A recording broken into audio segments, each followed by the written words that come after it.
Nuestra querida Alina Duarte llegó así rayando el caballo.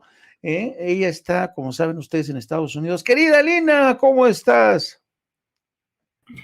Hola, ¿qué tal, querido Jaime? Pues bien, aquí llegando, derrapando, dices tú, a esta emisión nocturna sin censura.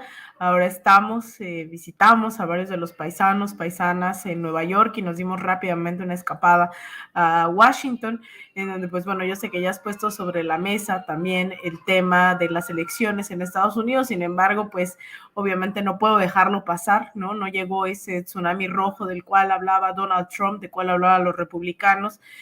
Parecía que iban a arrasar directamente tanto en la Cámara de Representantes como en el Senado. Sin embargo, pues no fue así.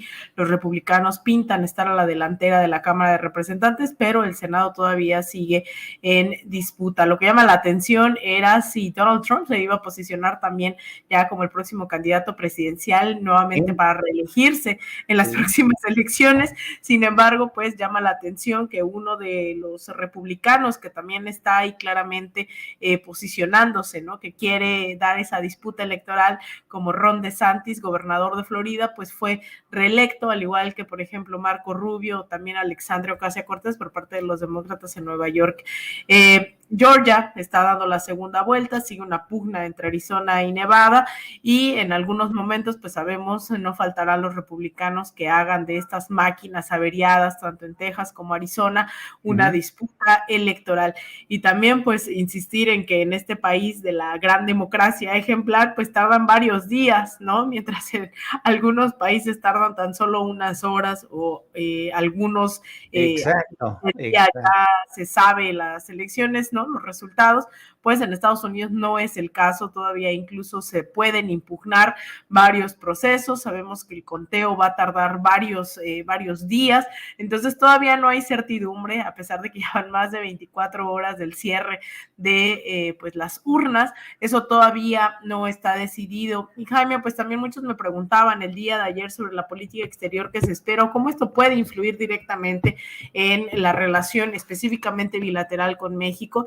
Es interesante ver a muchos paisanos apoyando a un Donald Trump que abiertamente tuvo políticas racistas y que también los republicanos las tienen en la frontera de forma más descarada. No es que los demócratas no las tengan, no, al contrario, recordemos el gobierno de Barack Obama pues fue el deportador en jefe. Los demócratas también brillan, ¿no? Por estas políticas de expulsión, de deportación masivas, y creo que en ese sentido, pues bueno, la diferencia es qué tan políticamente correctos llegan a ser unos u otros. También lo cierto es que hay sobre la mesa pues varios republicanos, sobre todo senadores y congresistas, ¿no? También obviamente demócratas que han estado presionando en el marco del tratado México, Estados Unidos, Canadá, han estado poniendo sobre la mesa, ¿no? La intención de que el gobierno mexicano ceda plenamente a los intereses estadounidenses, a pesar de que, bueno, también hemos sido muy críticos en este espacio de que México, pues sí, evidentemente en este entre comillas, negociación, pues lo que ha habido es también ceder cierta soberanía, ¿no?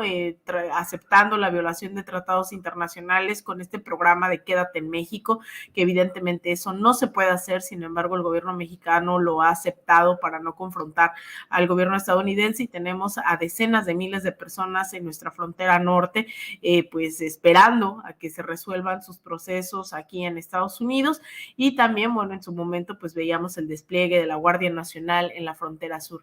Entonces yo creo que no va a cambiar mucho, sabemos que no nos ha ido muy bien ni con republicanos ni con demócratas, insisto, cambia lo políticamente correcto, pero pues si alguien estuvo a cargo de esta operación Rápido y Furioso, pues fue justamente, ¿no? Un Barack Obama que mandó miles de armas a nuestro país con la venia de Felipe Calderón. Entonces, pues bueno, ahí está sobre la mesa, todavía hay bastante en disputa, no hay claridad sobre algunos asientos, gubernaturas, ¿no? Sobre lo que va a emprender el Partido Republicano. Ciertamente no creo que haya también una definición clara rumbo a las próximas elecciones. Creo que Donald Trump se veía ya como definiendo su candidatura. Sin embargo, muchos de los candidatas que apoyó no ganaron, a pesar de haber hecho bastantes mítines, bastante propaganda, bastante show, como le gusta hacer a Donald Trump, no ganaron.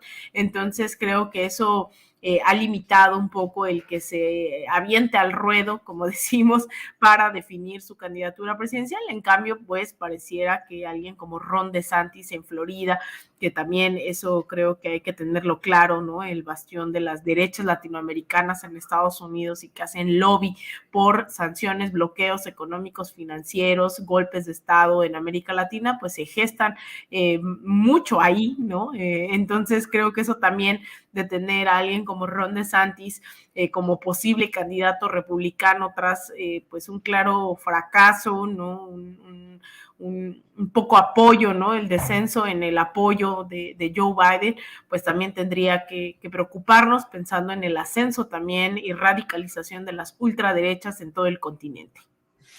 Querida Lina, dos preguntas. ¿Qué, qué, ¿Cómo has percibido el grado de frustración entre los electores hispanos? Porque imagínate, tantas promesas que les han hecho los demócratas durante tanto tiempo. La primera pregunta es, ¿cómo ves el grado de frustración de los hispanos y en qué se ha traducido en estas elecciones? Y la segunda pregunta, que yo creo que es la gran pregunta que se están haciendo, ¿tú crees que Joe Biden sí se lance para reelegirse en el cargo en el 2024?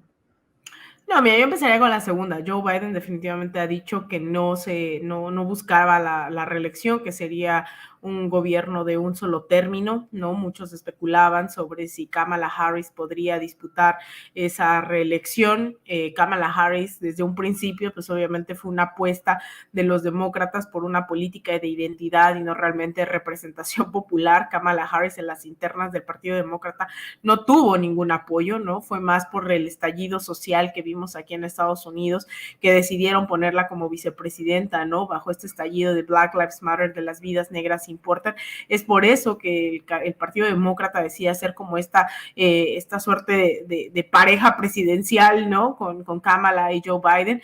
Joe Biden, pues bueno, sabemos que es producto también de todas este boicot dentro del Partido Demócrata a solicitud del establishment, evidentemente, de impedir la llegada de alguien como Bernie Sanders al gobierno, a pesar de que Bernie Sanders no necesariamente es un líder revolucionario castrochavista, ni mucho menos. Sí. Aún así, cualquier movimiento más allá del centro izquierda, ¿no? Es calificado como comunismo en este país. Entonces, si llega Joe Biden y Kamala, es justamente por la presión interna, el fraude interno, ¿no? Por eso digo, ¿de dónde hablan de esta democracia en este país? Y evidentemente, durante los últimos meses hemos visto no solo la decadencia de la hegemonía estadounidense, sino también materializado directamente en alguien como Joe Biden, que a estas alturas sería muy ilógico decir que no tiene demencia senil, ¿no? O sea, que es alguien que mentalmente no está facultado. Sin embargo, eso, pues para mí es en cierta forma, ¿no? Tal vez no sea la palabra o la expresión, pero muy maravilloso ver de forma transparente cómo el establishment opera, ¿no? Y pone, así como nosotros hablamos de que Estados Unidos puso a sus puppets, ¿no? A sus marionetas como Juan Guaidó, Yanine Áñez en otros países, pues eso significa Joe Biden para el establishment estadounidense. No necesariamente tiene que ser alguien brillante que goce de sus facultades mentales para estar en la Casa Blanca, sino que detrás de él es quien realmente está gobernando este país. Entonces, esa clara muestra, ¿no? de un Estados Unidos hoy con una hegemonía totalmente decadente, pues la representa bastante bien alguien como Joe Biden. Entonces, no creo que, bueno, no solo no creo, no está sobre la mesa el hecho de que pueda reelegirse. Y la otra es el electorado latino, pues evidentemente creo que hoy más que nunca ya no podemos hablar también de un voto latino, ¿no? Sí. El proceso migratorio ha sido tan amplio en este país, tan intergeneracional, que obviamente las poblaciones que migraron hace 30 años ya no responden a los intereses de las migraciones más recientes e incluso también son muy distintas también socioeconómicamente hablando, dependiendo de los países, ¿no? O sea, no todos los venezolanos que hoy están en la frontera corresponden a la migración venezolana de hace varios años, ¿no? Cuando intentaban dar golpes de Estado a Hugo Chávez, que tuvieron que venirse aquí pseudoexiliados, ¿no? Que en realidad era huir convivir con todas las riquezas del gobierno venezolano y demás. Ese fue un fenómeno migratorio que no responde al fenómeno migratorio más reciente, especialmente en una época electoral donde Joe Biden ofreció visas, ¿no? Ni siquiera estoy hablando de la gente que bajo esta narrativa está huyendo de Venezuela, es simplemente esta promesa de que van a poder entrar, van a poder establecerse aquí y migran. Entonces el caso, por ejemplo, de la migración haitiana también es totalmente distinta. Hubo una migración que hubo durante el terremoto, ¿no? Bueno, Haití ha sido tragedia tras tragedia, entonces cada que hay tragedia hay un proceso migratorio, pero también los últimos flujos migratorios en este país correspondían también a que se les iban a dar ciertas visas, ¿no? Es decir, vinieron no de Haití directamente, sino muchas, miles de ellos, de ellas, venían ya de países donde habían estado incluso 10 años, muchos y muchas de ellas ya también hablan medianamente español, los niños que vienen de Chile, vienen de Argentina, ¿no? Que se establecieron ahí después de alguna de estas tragedias. Entonces el voto latino está muy dividido, ¿no? México también incluso hay cierto sector obradorista que es sumamente trompista, en el caso también de otros sectores que se han dado cuenta de esta desilusión que significó nuevamente una promesa de reforma migratoria, pero también, bueno, es fuerte porque esa reforma migratoria la llevan prometiendo demócratas, republicanos, a su forma, a su modo, y llevamos 35 años, ¿no? Sin ver realmente un proceso que vaya a la raíz. Entonces, no solo es si están o no decepcionados, sino que corresponde ya a múltiples fenómenos. O sea, si tú le preguntas seguramente a alguien de la disidencia cubana, venezolana, en Miami, si están felices, pues evidentemente están felices, ¿no? Sea con los republicanos, con los demócratas, que han impuesto sanciones, bloqueos a Venezuela, a Cuba, etcétera, etcétera, que claro, ¿no? En esta lógica de ultraderecha prefieren más a los republicanos que están dispuestos a ir más allá. Entonces es un tema bastante delicado, el tema del voto latino, que creo Y que ya no... y complejo al mismo tiempo. Sí, es sumamente complejo, ya no puedes hablar de un voto latino, ¿no? O sea, hay muchísimas posturas, hay una clase trabajadora también aquí que le hace más sentido un discurso republicano de Make America Great Again, y hay otros que creen que los demócratas de verdad están buscando el bienestar de los migrantes, a pesar de que les pongan en centros de detención, que también tengan una política de deportación masiva, que jueguen, ¿no? Con las necesidades de los migrantes, sean haitianos, venezolanos, etcétera, etcétera.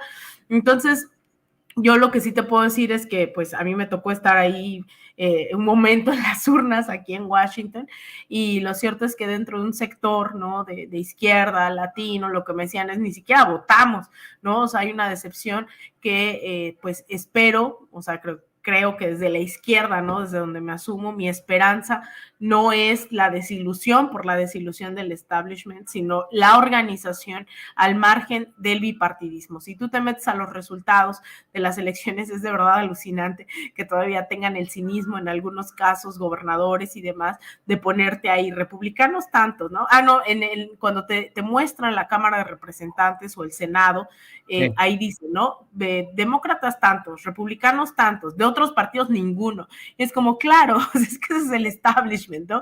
No te permite jugar fuera de ese bipartidismo, y hay que seguir insistiendo a nuestras audiencias, a nuestros paisanos que nos están viendo desde acá, pues que también justamente no se trata de seguir avalando estas únicas dos opciones, sino seguir construyendo un movimiento organizado, popular, que incluso ocurre en este país, por más que sea marginalizado de los medios de comunicación. Existe un movimiento en contra de la guerra, ¿no? Existe un movimiento feminista, un movimiento de las y los históricamente oprimidos, o incluso partidos que hoy se asumen desde el anticapitalismo, desde el antiimperialismo, que condenan las mal llamadas sanciones, los bloqueos en contra de Cuba, de Venezuela, etcétera. Entonces creo que esa parte de la izquierda, de la esperanza, ¿no? De la disidencia, muy pocas veces se muestra en pantalla, muy pocas veces se nombra, pero existe. Fíjate que es fascinante, querida, perdón, información. perdón, es fascinante, querida Lina, ahora que hablas